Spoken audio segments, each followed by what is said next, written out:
Оқушылар, бізде қазір математика сабағы. Дәптерімізді, оқулықтарымызды алып ашамыз. Бүгінгі күннің жадымен тақырыпты жазамыз. 8 сәуір өткенді бекіту. Бірінші есепке ауызша тоқталып өтейік. Яғни өрнектердегі амалдардың орындалу ретін анықтап, өрнектердің мәнін таптық.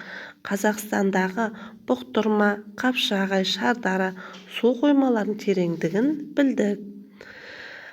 Бұқтырма су қоймасы Ертіс өзені Шығыс Қазақстан облысында орналасқан, тереңдігі 84 метр.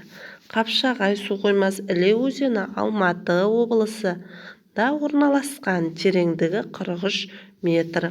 Шардара су қоймасы Сырдария өзені оңтүстік Қазақстан облысында орналасқан, тереңдігі 26 метр.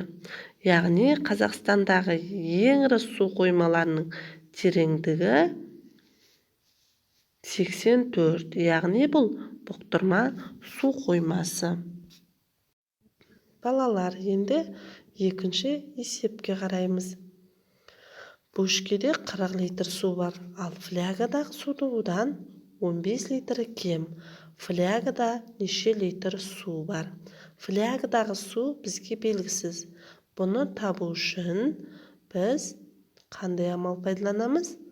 Азайту амалы. 40 азайту 15. Мәні мен жауабын жаза қойыңыздар. Ары қарай үшінші есепке қараймыз.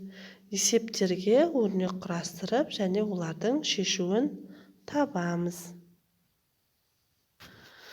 Бесінші есеп.